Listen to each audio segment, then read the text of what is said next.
All I wanted was to give myself a trip for my 65th birthday. Instead, my husband called it nonsense, and my daughter told me not to cause trouble. Not once did they ask what I wanted. To them, I was just the help. A maid, a prop, a silent fixture in the background of their lives. And when I finally took that trip, he used the chance to bring his mistress home, tossed out all my belongings and screamed at me, "Get out of my house." But I just smiled because he had no idea. I was already prepared. It all started on my 65th birthday. I signed up for a senior tour group.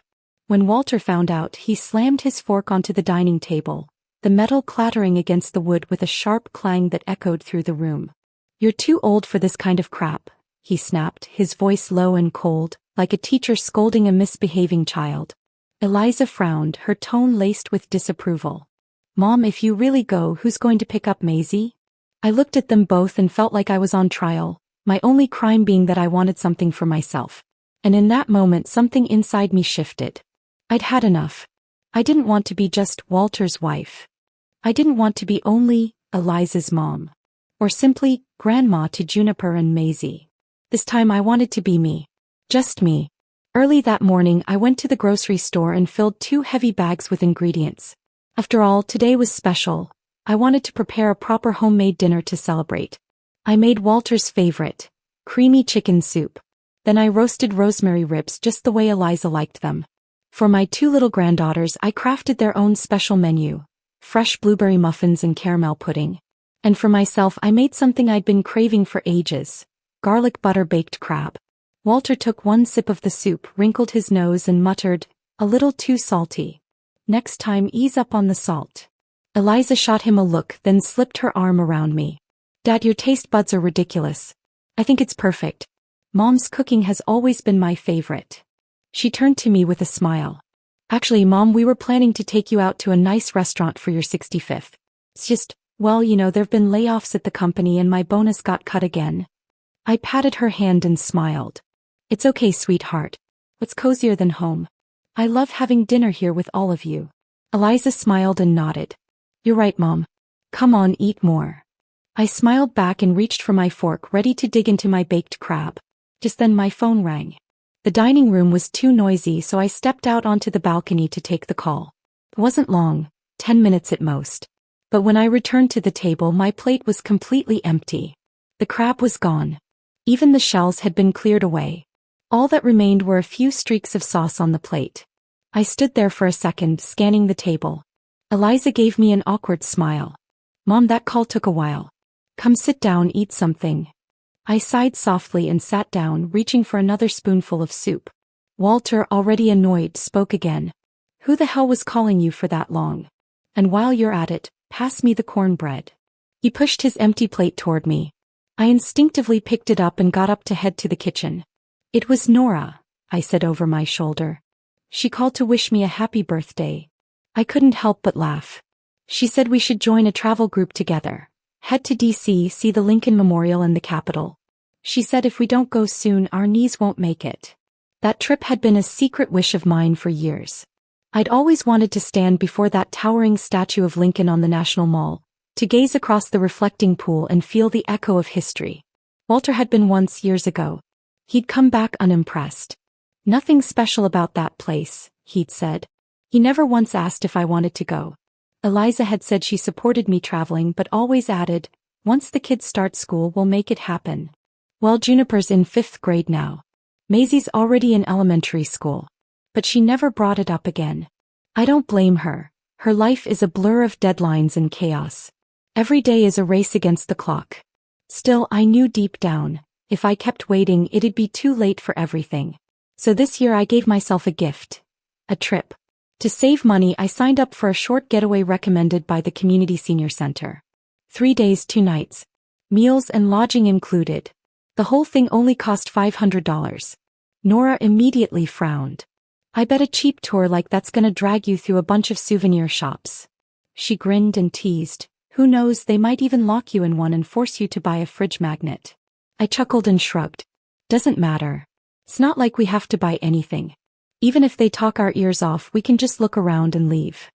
She shook her head. "Iris, you've been pinching pennies your whole life, and now, even on your 65th birthday, You still won't splurge a little on yourself. I'm happy. That's all that matters, I smiled. This trip is my gift to myself. Whatever you say, birthday girl gets the final word. Nora laughed back and said. Just then Walter put down his knife and fork, his face darkening as he stared at me. What did you say?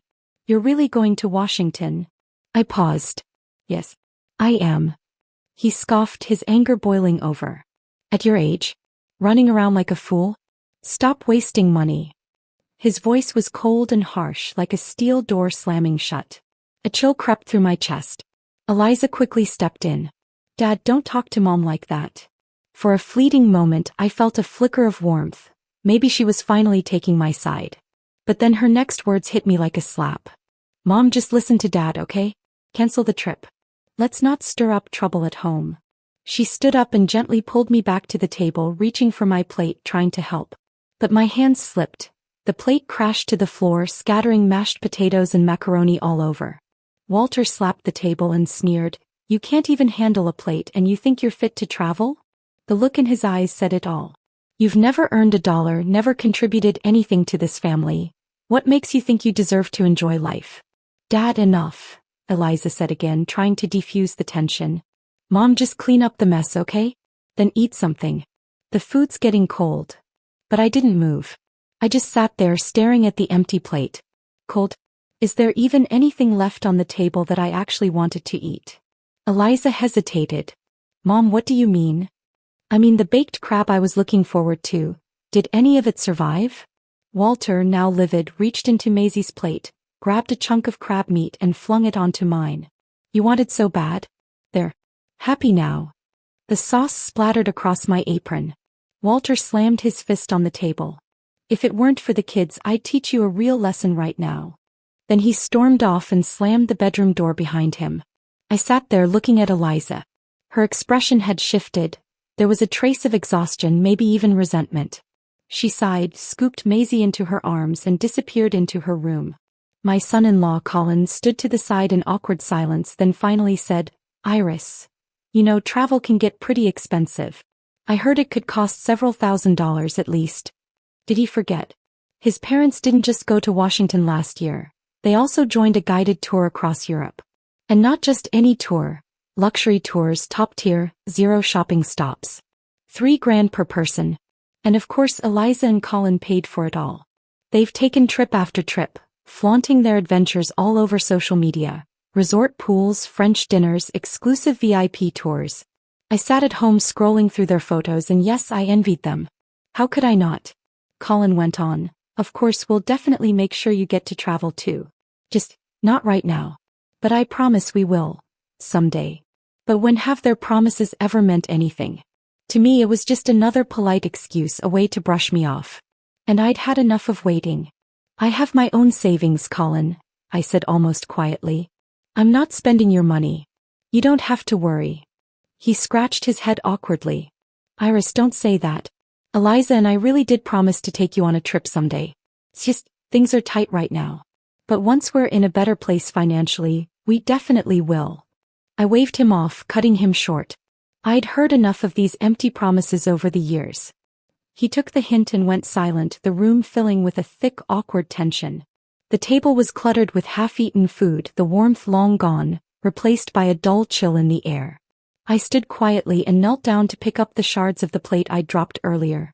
I didn't want Juniper or Maisie running out and stepping on them. But after just 2 pieces, a sharp pain shot through my lower back. An old injury.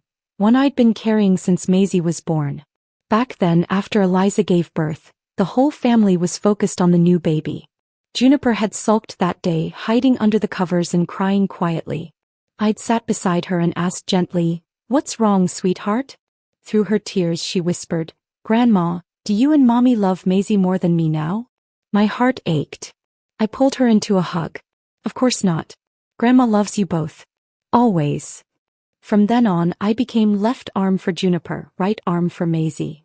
The girls weren't heavy, but holding them both for hours every day eventually took its toll. That's how the back pain started, and it never really went away. An hour passed. The house grew quiet again. Eliza finally came out of the bedroom. When she saw the mess still on the floor, she frowned. Mom, you haven't cleaned this up yet? What if the kids come out and step on it? I looked at her and spoke calmly. You could clean it. Colin could clean it. Your father could clean it. What, are all of you infants? Is housework only my responsibility? She froze for a second, then sat beside me and gently took my hand. Mom, don't be upset. If you don't want to deal with it, we can clean it tomorrow. She paused, her tone softening. Mom, it's not that I don't want you to travel. But think about it. If you go, what about Juniper and Maisie? Who's going to pick them up and drop them off? Especially Maisie, she's closest to you. You'll miss her too, right? How about we wait a little longer? Maybe once they're older, then you can go. I pulled my hand away and looked at her, my voice steady and firm. Eliza, I've waited long enough. Do you remember? After you had Juniper, you said I'd have more free time once she started preschool, and I could finally go somewhere. But then preschool started and you said the school day ended too early and you needed me to pick her up. When I made it through to first grade, you got pregnant with Maisie. Now Maisie's in elementary school and you're still asking me to wait. I paused, my voice soft but unwavering. Eliza, I'm 65 years old. I don't know how many more a few more years I have left. I just want to go see the Lincoln Memorial. Walk around the National Mall. Is that really too much to ask? She lowered her head, her fingers nervously picking at the hem of her shirt, lost in thought. After a long silence, she muttered, But if you're not here, who's going to take the kids to school? I gave a bitter smile. He was wrong. There were other people who could help. Her in-laws were both retired. They spent every day lounging at home. They were more than capable of picking up and dropping off the kids. The problem was Eliza just didn't want to ask. When she first got married, her in-laws had been overly enthusiastic, pressuring her to have kids, promising, once the baby comes, we'll take care of everything. You won't have to lift a finger. But once Juniper was born, everything changed. Suddenly they were too old, too tired, and taking care of a baby was more exhausting than expected. Within a month, they'd made excuses and disappeared. Eliza ended up coming back to me, frustrated and disappointed. I still remember her words clearly. Mom, you're the only one I can count on. Don't expect me to treat them kindly after this. I'll always take care of you no matter what. She'd said it with so much conviction. No. Now she visits them every year with gifts in hand. Pays for their vacations. Sends them on luxury trips. That bitter taste returned to my mouth. I looked at her coldly. Eliza, if you just wake up 30 minutes earlier every day, you can take Juniper and Maisie to school yourself. As for picking them up, take a day off. Have Colin take a day off. Or ask his parents. Weren't they the ones who promised to help? He stared at me, stunned, completely caught off guard. I didn't say another word. I got up and walked straight back to my room. Walter was already lying in bed, eyes closed, wearing that familiar expression, the one that said, I'm waiting for your apology. In the past, I probably would have whispered softly, I didn't mean anything by it. I was just talking about a trip. I won't go if it upsets you. But tonight I just wanted to sleep. I turned off the light and got into bed without a word.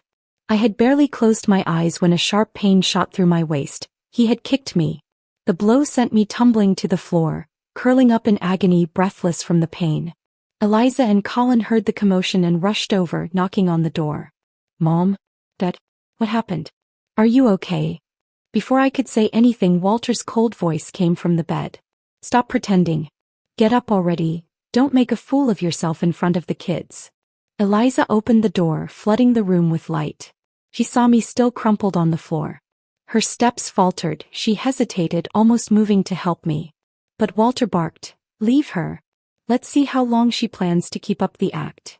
She froze, hands twitching slightly, but in the end she didn't move. I swallowed the pain and slowly pulled myself up, gripping the edge of the bed. I looked at the man I had spent more than 30 years of marriage with, and felt nothing but emptiness. Our marriage had been arranged by our parents. They had praised him, said he was educated, dependable, kind. On their deathbeds they'd said, as long as he treats you well, we can rest easy. In the first year of marriage he did act decent. But after I gave birth, when my body changed, so did his face. He started criticizing me, mocking my lack of education, scoffing at how I haggled at the market, complaining that I didn't know how to dress. But how could I? I was raising a child, doing laundry, cooking, caring for the entire household. He'd come home expecting dinner on the table. Where was I supposed to find the time, the energy, or the money to make myself look presentable? He never understood that a refined life takes time and money. Yet his meager salary barely covered our needs, and he loved lending money to his so-called friends, not a single cent of which ever came back. Every time I asked him to get that money back, he'd pull a long face. They're just going through a rough patch. You want me to go chasing people for debt? What about my dignity? So I learned to stretch every dollar until it nearly tore in half. All these years I've been accommodating him, shrinking myself. I kept thinking it was because I wasn't good enough, not refined enough, not worthy enough. But now I finally see the truth. It wasn't me. It was him. He was never worth it. Walter, I want a divorce. That night I didn't say another word. I sat in the living room all night, unable to sleep. Staring at the few worn-out clothes in my hands, I began quietly packing my things. Over the years I'd barely bought myself anything new. I kept telling myself to save a little more to make things easier for the family. But now I realize how utterly wrong I was. I'd spent my entire life trapped in roles meant for other people. I became Walter's wife. I became Eliza's mom. I became grandma to Juniper and Maisie. And somewhere along the way I forgot I was also me. I paused, my gaze falling on that old, battered suitcase under the dim yellow light. I didn't want to take anything else with me. I'd made up my mind. From this day on I would live for myself, for once. As dawn broke, I grabbed my passport, bank cards, driver's license and the deed to my house, then walked out the door. I went straight to Nora's place. Nora, forget that bargain tour. We're switching to the luxury package. My treat. She stared at me, stunned, her eyes scanning me up and down. What happened? Who are you and what have you done with Iris? You're not saving it all for your daughter anymore. I gave a faint smile and told her everything that had happened the night before. Nora, I've lived such a pathetic life. I spent over 30 years taking care of Walter, and in his eyes, I'm not even a person. And the daughter I've held on to so tightly, she watched me get kicked out of bed by my husband and didn't even say a word.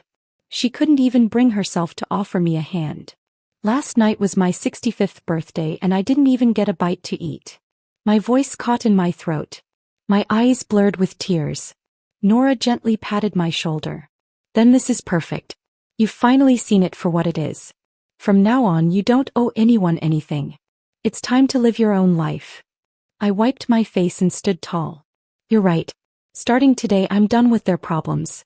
Let's book the top-tier tour and hit the road. At the airport, just as I stepped out of the car and reached for my luggage, my phone started ringing. I declined the call without hesitation. Then Eliza called. I hit decline again. Nora turned to me and gave me a thumbs up. That's what I'm talking about. You're finally making decisions for yourself. Moments later, text messages came flooding in like a storm. One after another from Walter. If you walk out that door, don't bother coming back. If you dare go to Washington, don't even think about setting foot in this house again. Then Eliza's messages followed. Mom, you really left? You're actually traveling. Mom, please don't do this. Dad is really furious. Mom, you didn't even make breakfast. Juniper and Maisie are going to be late. Mom, please come back. I glanced at the screen silently, and then turned the phone off. I had finally made up my mind. My new life was about to begin. And yes, it really was a luxury tour. Everything was different. The food was exceptional, the lodging was comfortable, and every itinerary felt like it had been custom designed. Every site had reserved entry. No lines, no chaos. We even had a personal tour assistant checking in with us daily. In just a few days, Nora and I had dined in all the best local restaurants, explored countless museums and historical landmarks. We stood at the National Mall, gazing quietly at the Lincoln Memorial. We visited the Capitol, the Smithsonian Museums, the quaint streets of Georgetown. We walked nearly every iconic path in Washington, D.C. All the heaviness that had pressed on my heart for years. It felt like the wind carried it away. Walter and Eliza never called again, probably hoping that silence would make me come to my senses. But they didn't know. This time I'm not going back. During the trip, I got in touch with a real estate agent to start the process of selling the old house my parents left me. It wasn't a large house, but the location was prime, right in the city center, and there was a good chance a developer might buy it out in the near future. The agent gave me an estimate, around $600,000. I had always planned to transfer the deed to Eliza someday. But now I've completely changed my mind. Even just living off the interest would be more than enough for me to live comfortably. Why should I keep punishing myself for people who've never truly appreciated me? I originally wanted to list the house during the trip, but the agent said they'd need a few updated photos once I returned. So I held off for now. I thought Walter and Eliza would at least wait until I came back before making any moves. But on the 5th day, Eliza started texting again. "Mom, when are you coming home? I feel like I've got a new mom already. Darla from next door is practically moving in." Nora and I didn't cut the trip short. We spent a full 10 days enjoying ourselves before reluctantly boarding our return flight. As the plane climbed higher, the city, the rivers, the people below turned into a miniature map beneath our feet. Nora turned toward me. "What now?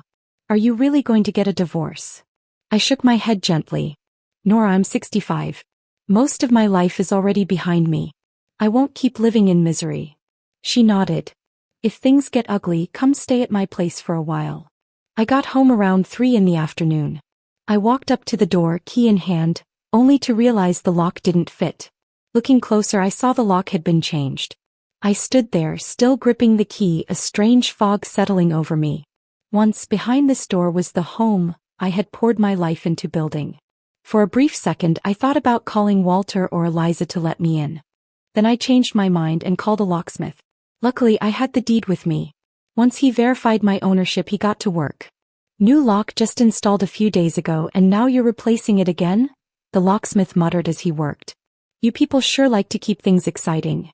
Within minutes, the door was open and I had a brand new lock put in. But the moment I stepped inside, I froze. All the family photos of me with Walter and Eliza, gone from the walls. My clothes, gone from the closet. My toiletries, gone from the bathroom. Even the little handcrafted decorations I had placed on the bookshelf were missing. It was as if I had never existed in this house at all. I stood at the doorway in a daze until I heard a voice behind me. "Why is the door open? Did someone break in?" I turned around. It was Darla Boone carrying grocery bags. The same Darla Eliza had mentioned, the one supposedly replacing me. I didn't know what message she had sent, but it wasn't long before Walter and Eliza came rushing back home. The moment Walter saw me, he let out a cold, sarcastic snort. "So, you finally remembered how to come home? Didn't I tell you, if you walked out, don't bother coming back? You're not welcome here." I was about to snap back when Eliza quickly pulled me into the kitchen. "Mom, where have you been?" she whispered sharply. "You have no idea how chaotic things have been without you. No meals, no one to take the kids to school, the house is a mess. And the moment you left, Darla stepped right in. She's practically replaced you." She glanced at me, eyes full of subtle blame. "Mom, I'm telling you, Darla knows exactly how to get on Dad's good side. You'd better watch yourself." I pulled my hand away from hers and glanced into the living room, where Darla was arranging flowers like she owned the place. Walter immediately stepped between us, protectively shielding Darla. "What are you looking at? If it weren't for Darla, this house would have fallen apart. This is all your fault. You ran off thinking only of yourself, leaving us behind. We had no choice but to rely on her." Then he shifted his tone, eyes narrowing. "Iris, didn't you say you wanted a divorce? Then what the hell are you doing back here?" I gave a cold, slow smile. "I came back to take what's mine. Don't forget, Walter. This house belongs to me. Not you." Darla froze, her face stiffening in shock. "What?" she blurted out. "Walter, didn't you say this house was yours?" Walter's face turned ashen. His mouth opened and closed, but no words came out. I calmly pulled the deed from my bag and handed it to her. "Here, Darla. See for yourself whose name is on this house." She took the document, glanced at it, and went silent. After a brief pause, she turned and walked out without saying another word. Not even a glance at Walter. His face flushed a deep crimson. Furious, he kicked the couch and sent everything on the coffee table crashing to the floor. "Fine. Iris, you win. You bitter, ungrateful old hag. I'm divorcing you." I didn't flinch. "Perfect. That's exactly what I want." Eliza, startled and panicked, rushed over to stop us. "Mom, you're 65. Getting a divorce now will make you a joke to everyone. And besides, nothing actually happened between Dad and Darla. You misunderstood their relationship." He only brought her here to provoke you. Dad still cares about you. Just swallow your pride and apologize. Let's get back to normal. I yanked my arm away from her, my gaze sharp as a blade. Eliza, did you know the locks were changed on this house? Did you know our family portraits were taken down and thrown in the trash? Did you know everything that belonged to me was thrown out by your father? My voice was icy, each word deliberate and hard as stone. Eliza, I raised you for 30 years. And this is how you repay me, with silence and betrayal. You saw everything he did and said nothing. And now you want me to apologize. Fine, then hear this loud and clear. I'm not only divorcing your father. From today on, I'm cutting ties with you too. The next day, I met Walter at the law firm to sign the divorce papers. He sat there in stony silence, sullen and bitter, refusing to look at me. I looked straight at him and said, "What's the matter?" Having second thoughts about losing the uneducated old hag you've been mocking all these years. Come on, Walter. If you've got any dignity left, stop playing tough. You wanted a divorce? Then sign. His face turned scarlet, jaw clenched with rage. Fine. I'll sign it right now. Eliza stood nearby, trying to pull him back to stop him. But this time, no matter how she pleaded, she couldn't hold him back. After we signed the papers, we submitted our divorce application at City Hall. But the clerk informed us that we'd still have to wait a month for the process to be finalized. Only after the court's approval would it be official. As I heard those words, I was already counting down the days in my head, eager for it to be over. Walter, on the other hand, still wore that arrogant smirk, scoffing as we walked out. Iris, you better not regret this. Once you're divorced, what will you have? No income, nothing but your pathetic little savings. If it weren't for me supporting the family all these years, you'd have starved. Mark my words, you'll be begging me to take you back in less than a month. I didn't say a word. But the clerk behind the desk couldn't help chuckling. Wow, real-life bitter ex-husband drama? Ma'am, congratulations, you're finally free. I smiled back, calm and certain. Thank you. Walter stomped off in a fury, slamming the door behind him. I walked away in the other direction, sending the freshly taken photos of the old house to the real estate agent. That little place downtown was now worth close to $600,000. I didn't hesitate. I told the agent, you can lower the price a little if needed, I just want a quick sale. I even added a note. Technically the house is mine, but my ex-husband and his people are still inside. Might not be the easiest to clear out. The agent was unfazed. Don't worry. We've dealt with this kind of situation plenty of times. If the price is right, buyers can handle anything. Sure enough, just a few days later the agent messaged me. Someone was interested. Even better. They specifically matched me with a buyer who was experienced in handling problematic tenants. When I met him, I saw what she meant. The man was huge, broad shoulders, tattoos running down both arms and across his back. I barely reached his chest. His voice was gravelly but direct. Lady, I heard about your situation. Don't worry. Once this place is mine, I'll make sure those people clear out fast. I couldn't help laughing. He looked rough, but I liked his straightforwardness. We signed the contract quickly. Walter must have gotten wind of it through the agency, because that's when the calls started. I didn't answer a single one. Why didn't I block his number? Because I wanted him to lose his mind, wanted him to keep calling until his fingers cramped, knowing he'd never get a reply. Just imagining his face twisted in frustration was satisfaction enough. Then Eliza started calling too. I ignored her just the same. Eventually they switched to messages. Walter's texts came flooding in. Iris, did you really sell the house? Where the hell am I supposed to live? I'm warning you, even if you sell it, I'm not leaving. I'll squat here if I have to. Pick up the damn phone. If you don't, I can't promise what I might do. Who the hell is this buyer? He brought people to throw us out. I'm calling the cops. Iris, I'm telling you now, I'm with Darla. It's too late to come crawling back. Then came Eliza's messages. Mom, did you really sell the house? What about me and the kids? Mom, please don't ignore me. I know I was wrong. Juniper and Maisie keep asking when you're coming home. Mom, if you come back, I'll make Dad apologize to you in person. I swear I'll never let Darla step foot in the house again. You're the only mom I have. Now you regret it? Too late. The truth is, I always knew Eliza could tell right from wrong. She just didn't have the courage to face it.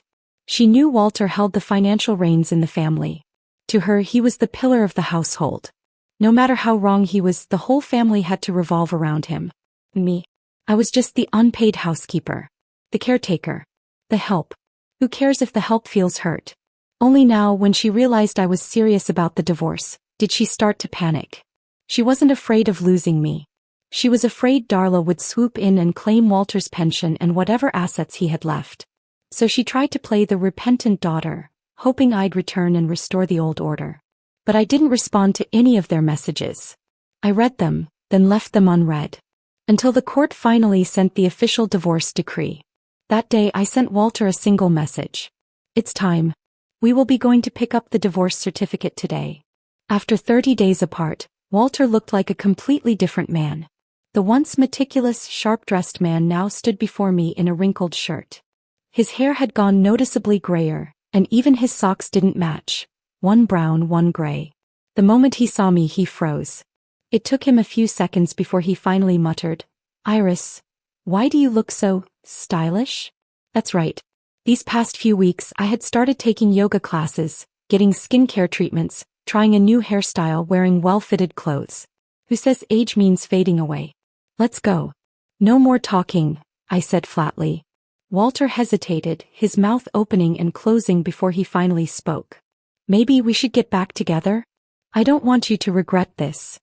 I glanced down at his mismatched socks and let out a cold laugh. Regret?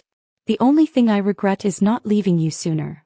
Walter, don't make me lose even more respect for you. And just like that, we received our official divorce papers. The house was mine. It had been my property before the marriage, so I kept it entirely. As for shared assets, there were barely any. We split a small amount of savings, each of us taking less than $10,000. When the paperwork was finalized, sunlight poured through the window, landing warmly on my shoulders. It felt like I was being awarded a medal of freedom. Walter kept his head down, his expression unreadable. I didn't spare him another glance. He and Eliza thought that without them, without financial support, I'd crumble and come crawling back. What they didn't know, I was now making more money than the two of them combined. It all started during that trip with Nora, when we stumbled upon a street performance challenge. A young man with a microphone was calling out to the crowd. Anyone want to jump in and finish the lyrics? Every correct song earns you $100. Before I could react, Nora shoved me forward. Iris, don't forget, you were the golden voice of our hometown back in the day. The young man grinned and handed me the mic. All right, ma'am, let's see what you've got. Finish the lyrics and win some cash. He started singing. At first I was afraid, I was petrified. Without missing a beat I followed. Kept thinking I could never live without you by my side. His eyes lit up. Wow. You know this one. He continued. But then I spent so many nights thinking how you did me wrong. I finished smoothly. And I grew strong and I learned how to get along. By now, people had gathered, murmuring in admiration. The young man was thrilled. Oh my God, ma'am, you're amazing. You should release an album. It wasn't the first time someone had told me that. When I was younger, people used to compliment my voice all the time. I still remember one particular night after a local community performance. A man approached me, introduced himself as a talent scout. He said I had potential, that I should audition, pursue a career in music. Iris, he had told me, your voice is powerful. You belong on a stage. I was tempted. That night I went home and told Walter about it. His face darkened immediately. He lashed out. Women who chase that kind of life are never respectable. If you even think about it, I'll divorce you. So I swallowed my dreams and let the opportunity slip away. I still remember the way that talent scout looked at me before he left. His eyes full of regret and disappointment. But fate is funny, isn't it? Decades later, here I was holding a microphone once again. The crowd around me had grown. I kept singing. I will survive, oh, as long as I know how to love, I know I'll stay alive. The applause drowned out the background music. Because this wasn't just a song. This was the sound of my rebirth. As I stood there, I felt like I had become that young woman again. The one who hadn't been beaten down by duty. The one who hadn't been trapped in a suffocating marriage. The one who still had dreams, still had fire. The one who was finally free. That day I lost count of how many songs I sang. By the end, my throat felt like it was on fire. After the performance, the young man came up to me. "Ma'am," he asked, "would you be interested in joining our band regularly? I own a bar and we'd love to have you sing a few songs each night. We'll pay you monthly." I smiled. Why not? Let's give it a try. 30 years ago, I was stuck between the kitchen and the weight of duty, chained to a family that never saw me. Now I was finally standing on a stage that belonged to me. From that day on, I became a regular performer at the bar, singing, chatting, telling stories. Within a month, business had picked up significantly. People started coming just to hear me sing, drawn by the stories I told between songs. And I received my very first paycheck, $6,000. At first I wanted to refuse. It felt like too much. But Lucas, the young man from the street performance, simply said, "Iris, this is just the beginning. The value you bring is worth far more." I thought my connection to Walter was finally over. Cut clean. But then he came across a video of me singing, posted by a fan on social media. And just like that, the calls started. Messages, voicemails, one after another. I didn't answer a single one. Eliza started texting too. Eventually, she even had Juniper and Maisie send voice messages. "Grandma, I really miss you. Are you not coming back for me? Grandma, I'm Maisie. When will you come back? I really want to see you." Eliza's message followed. "Mom, I know you're upset with me and Dad, but please don't take it out on the girls. You raised them yourself." She wasn't wrong. I raised Juniper and Maisie with my own hands. How could I not care about them? So I agreed to see them, but under one condition. Walter couldn't know. Eliza immediately agreed. We met at an amusement park. Juniper and Maisie were laughing on the carousel, their faces glowing with joy. I stood nearby, watching their carefree smiles, and felt my heart soften. Eliza sat beside me and spoke in a low voice. "Mom, can you forgive me? Since you left, I've realized just how much you did for this family. Breakfast doesn't make itself. The floors don't clean themselves. Homework doesn't teach itself. I'm sorry. Truly." I stayed quiet for a moment, then asked calmly, "What about your father?" She looked down. "If you don't want to see him, we'll move out. I promise he won't show up." But I already knew the truth. When Eliza believed her father controlled the money, she didn't hesitate to take his side. She turned a blind eye to everything I endured. But now that I had money, now that I had power, suddenly she remembered me. Suddenly she was willing to turn her back on her father to keep me close. I smiled faintly and shook my head.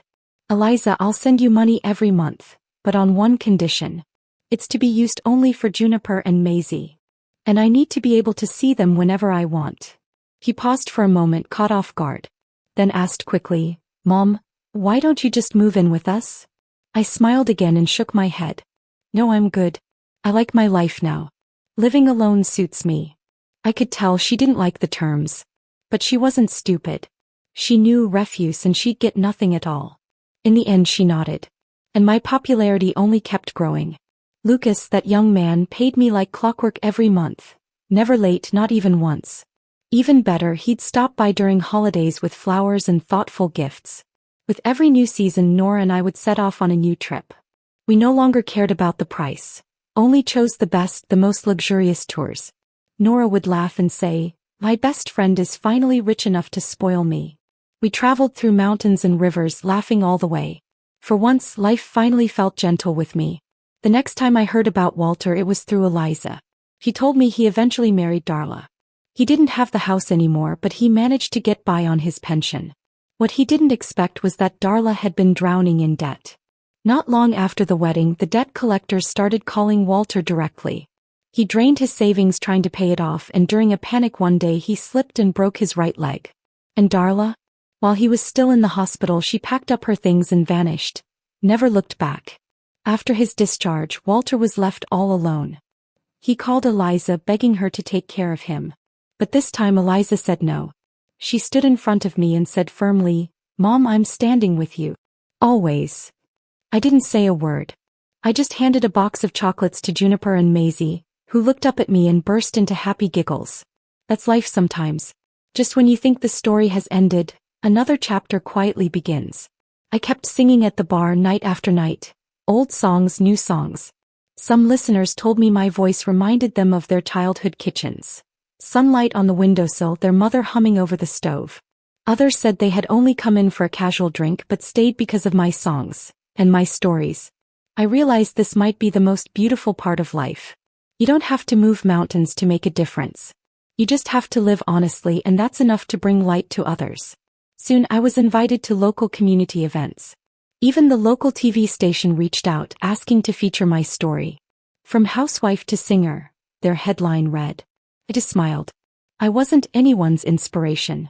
I was just a woman who finally took her life back. Sometimes Eliza would bring the girls to visit me. Juniper would help me tidy the garden, while Maisie snacked on sunflower seeds and begged me to sing. Nana, sing that song again, the strong woman one. She meant I will survive. I smiled, cleared my throat and began to sing. They sang along with me, their voices echoing through my small living room, filling it with warmth and laughter. Nora still visited often. We'd sit on the balcony sipping tea and planning our next adventure. So where to next? Germany? Switzerland? A road trip across America? I smiled and said, anywhere as long as it's not a road back. She laughed. You, my friend, are a legend now. I shook my head gently and said, not a legend, just free. I love the life I have now. I love waking up without tiptoeing around someone else's mood. I love living without fear of my dreams being mocked, stifled, or dismissed. I even started writing, putting my story into a book. A book for women still struggling in silence. For those like I once was, trapped by marriage, family, obligation.